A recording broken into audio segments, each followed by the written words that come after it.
In this episode of Route 66 100-year anniversary, we'll see what Missouri has to offer as we take you deeper into Route 66, keeping our eye on those vintage motels, gas stations, museums, and to see more of the earlier alignments that make Route 66 historic. After just crossing the Mississippi River onto the McKinley Bridge, we land into the north side of downtown St. Louis. Up ahead, there's the St. Louis Arch coming into view that we stopped during our last trip. And on our right is the St. Louis City Hall, built in the late 1890s with a French Renaissance look. Making our way out of downtown St. Louis, we're headed to the Donut Drive-In, which is really close to Ted Drew's Frozen Custard. These are two of my favorites in St. Louis. Since we stopped at Drew's last time, I opted for the Donut Drive on this trip. The Donut Drive has been pleasing Sweet Tooth since 1953, whose building has remained unchanged. It's a vintage bakery and all scratch-made pastries. It's small and tight inside, always a line outside, but the taste and smells are incredible. Next, I made my way further east to the Route 66 State Park in Eureka, Missouri. We missed this one last time, so it was high on my list. The visitor center was once a roadhouse from 1935 called the Bridgehead Inn, and it sat right next to the original Route 66 highway. Inside is a nice museum of local signs and other significant items from the past.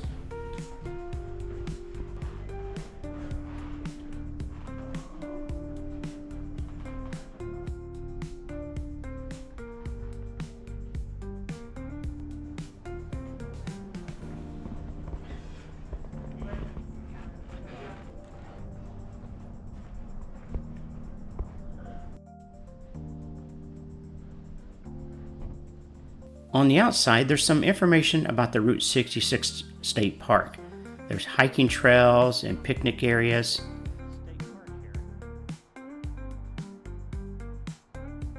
Look at this original concrete road from 1933. It's still in great condition.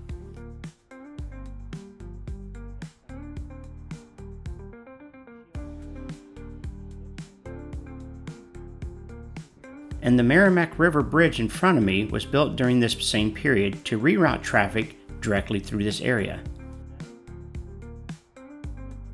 In the distance, we see the modern interstate that replaced Route 66. Here's Campbell's Service Station, a Route 66 museum. The building was once a church and was purchased by Dwayne Campbell, which he redesigned to bring back that feeling of a service station from the 1950s. It includes much of his collectibles inside. It was closed, however. Besides, it was raining, so I moved on. A short drive from Campbell's is the Red Cedar Inn Museum and Visitor Center. This too was closed for me this time around. However, there is no lack of visitor centers and museums along this route. Even the town's silica plant is getting into the Route 66 signage on one of their silos.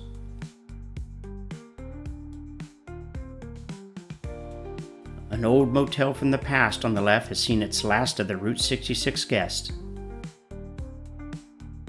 The Garden Way Motel sign still points to where the motel once stood. It's massive and once had neon enticing travelers from the nearby Interstate 44. An old but very modern first time was this late 1940s restaurant on the right. It was very large, but with the amount of Route 66 traffic, was said it could serve 6,500 people a day. Wow. Today, it's a closed truck stop. More and more of the old motels are slowly disappearing. The Sunset Motel here has long been vacant. I'm going to take a drive around back to get a better look.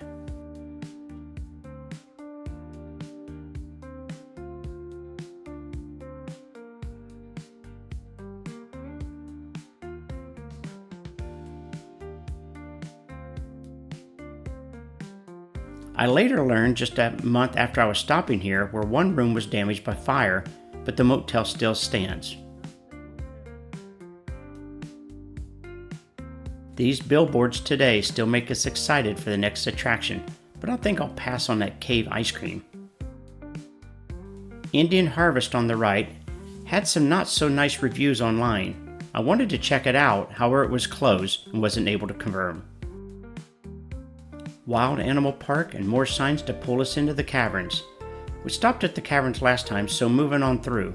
It's great to see everyone getting on Route 66 themed signs and murals. I was eager to see the Shamrock Court Motel as I watched it being renovated online in social media. Built in the late 1940s, it served Route 66 travelers for many years. As it declined, it was converted into apartments in the late 1970s. In 2021, Rich Dinkla and his wife Christina purchased the Shamrock Court to rebuild it and honor the motel's rich history.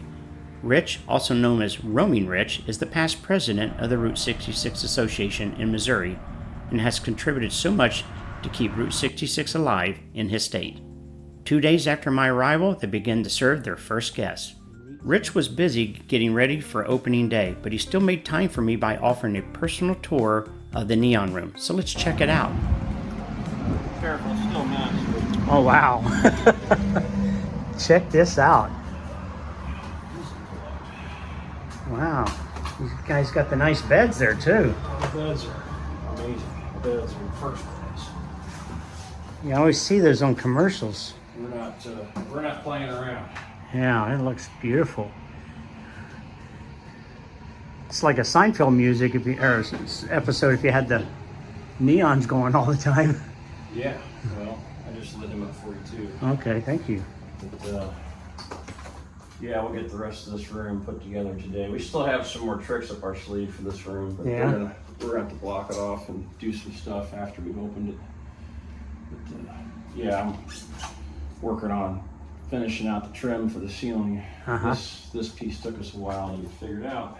Just coming around through the top up through there. Well, this neon stuff here on top, I built all this metal frame cabinet and everything, and then Wow. had to get the glass put on it, and had to make it work with a inconsistent ceiling. So is that real neon, not just the That's electric? real neon. Yeah, Yeah, this is LED. The Uh-huh. pink is LED. yeah. That's real. That's real. This over here, the bathroom window is real. Yeah.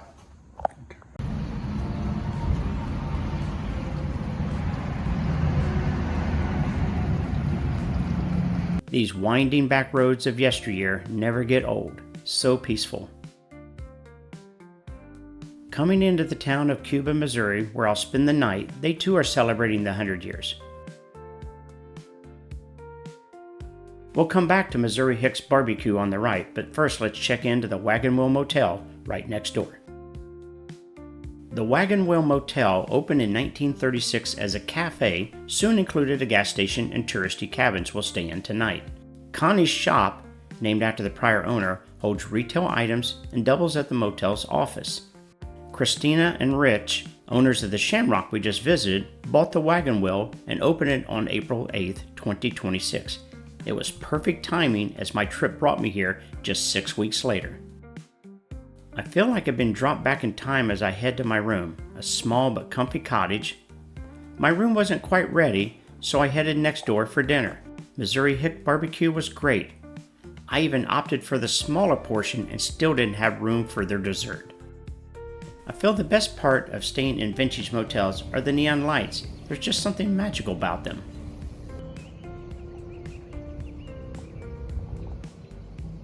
The next morning, I picked up some needed items and then headed back to Shelley's, a small but great cafe, for breakfast.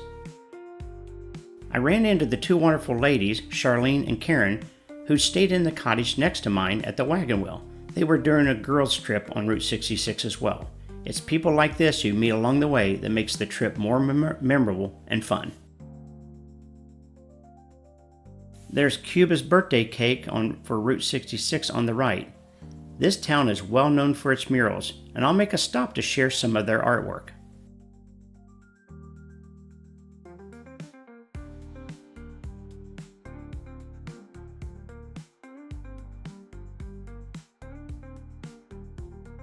Here in Cuba, Missouri, call it the Mural City. Plenty of murals here. We're going to walk around and take a look at a few of them.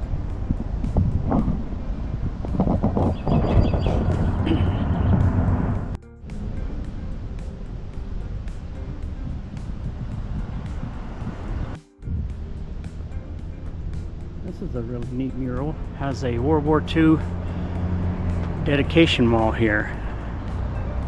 with names of everyone.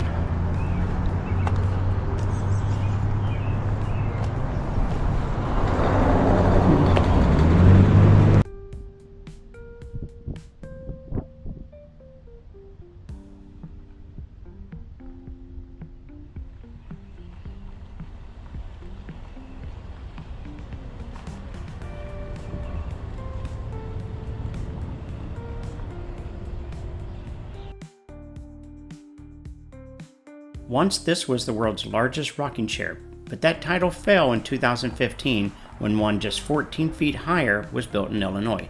So this one now known as the largest rocking chair on Route 66.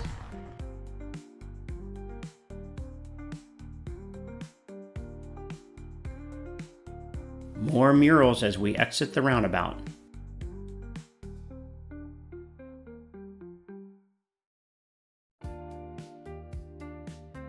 Route 66 once again detours away from I-44 to follow its routes. For anyone knowledgeable of Route 66, this next destination needs no introduction. I will hold back on the jokes just in case you stop here, and be prepared to be embarrassed once inside the store.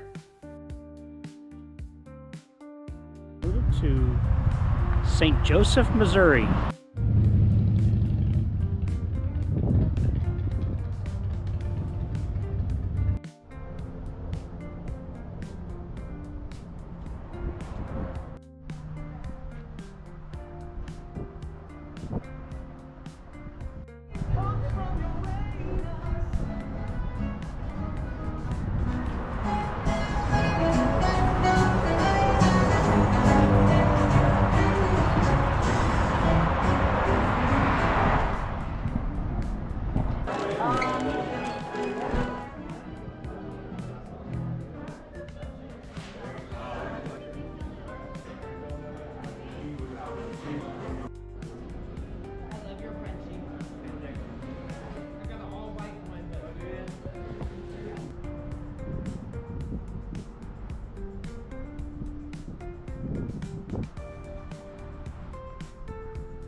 Another muffler giant's next to the putt-putt course. Here in Waynesville, Missouri, on the right is another Route 66 museum. It's tucked back behind the Route 66 sign and inside the 1903 courthouse. Further down are other murals celebrating the legacy of this highway.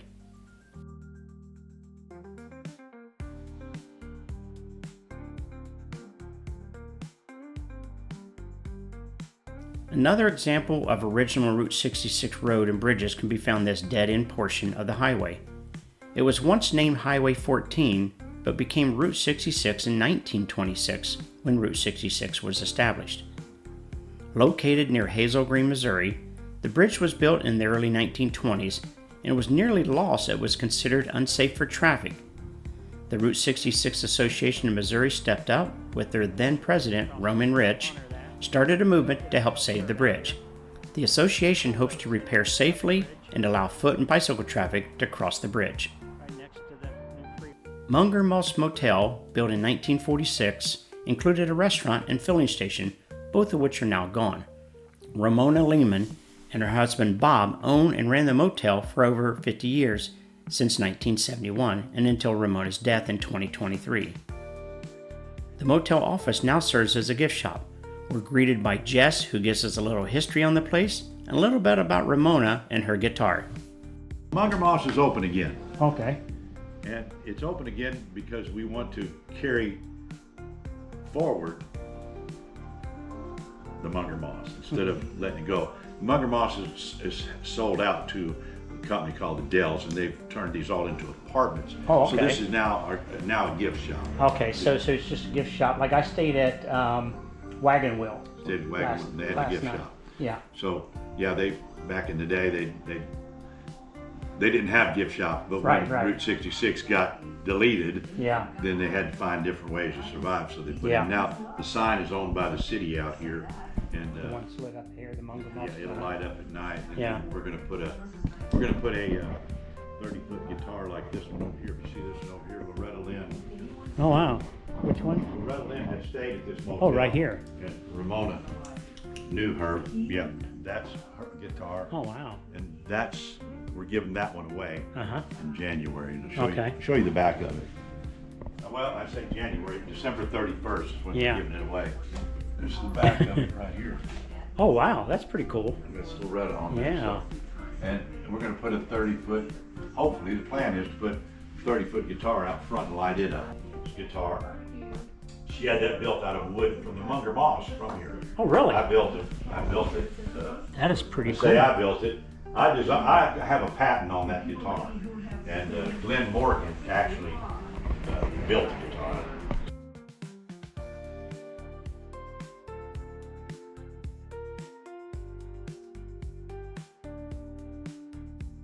I've stopped at many gift shops this trip, but the world's largest? Gotta go inside to see this.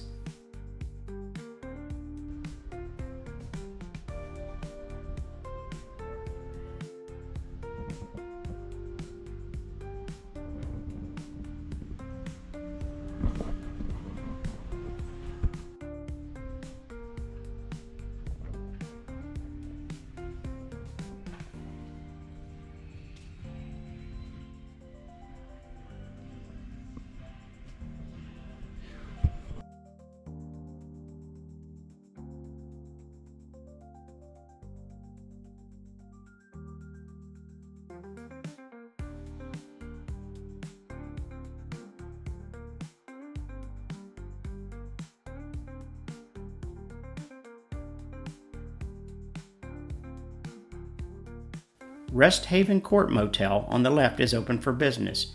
Timing on my part didn't allow for a night's stay here. I had to keep moving. My timing was great once more. The Route 66 birthplace sign was just dedicated in April, next to the Rell Haven Motel. I heard it lights up at night. Arriving in Springfield, Missouri, is considered to be the birthplace of Route 66.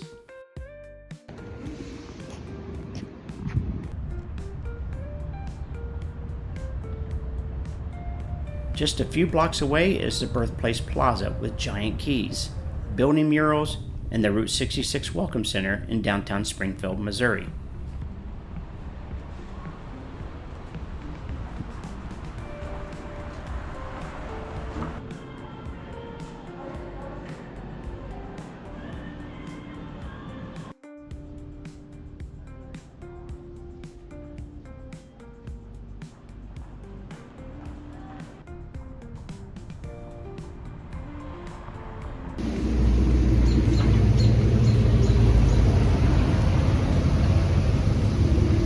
On the right is hubcaps on Route 66 sculpture. It seems the more you look, the more you see a nod towards this historical highway. It's pretty awesome. Here's a museum I missed my last trip, the Route 66 Car Museum. Whoa! Holy hubcaps, Batman. This place is loaded with historic cars.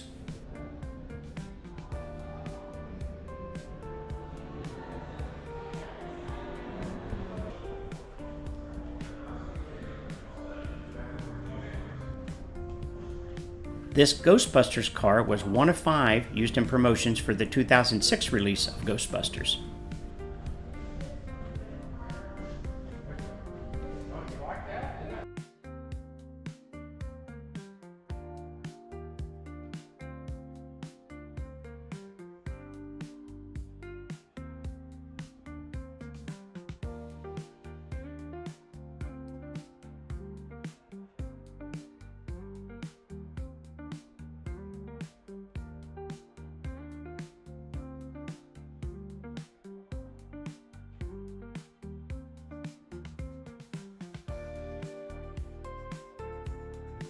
Rockwood Motor Court, built in 1929, is the oldest operating motor court on Route 66.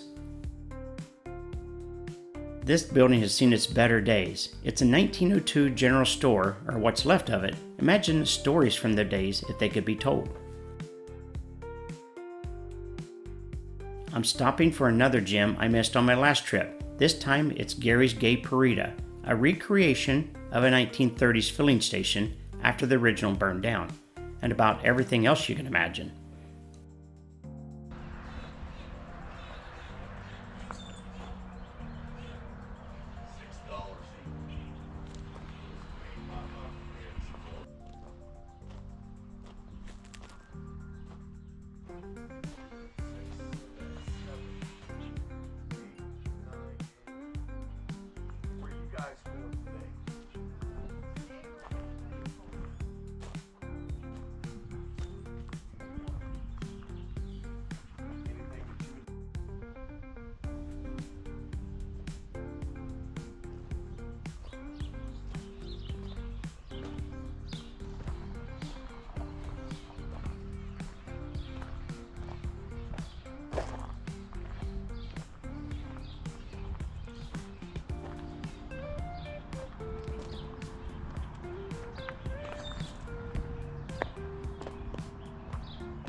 There's nothing like traveling these old roads and bridges on these early alignments of Route 66.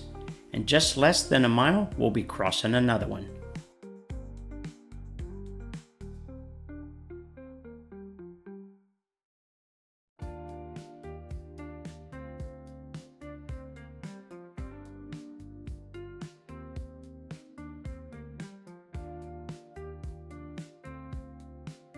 Spencer Station is another attraction that's ready for visitors.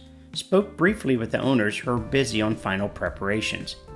The general store here was built in 1926, then a year later the garage came along, then a cafe and a barbershop, and it sits along one of the few remaining untouched original sections of Route 66. How cool. Western Missouri is starting to give way to the flat landscape as we come closer to Kansas. Boots Court Motel in Carthage, it's still in operation and complete with bright green neon at night. Back in 1939, rooms went for $2.50 and advertised a radio in every room. I found this on Google Maps, this odd road with a big hump in it. It travels along the route. It's called Wee Hill. Go fast enough, I guess you'll see why. And look at that road rash on the other side. Seems like many a car took to the air, if only for a moment. Evening is coming soon and moviegoers are all lined up on the Route 66 drive-in theater. Pretty cool to see this tradition still alive and well.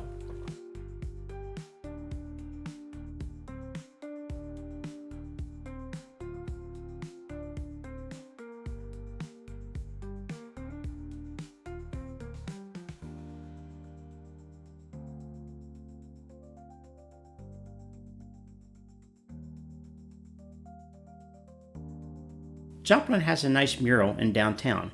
Here's a photo I took last trip when it wasn't raining so much. It's one block off Route 66.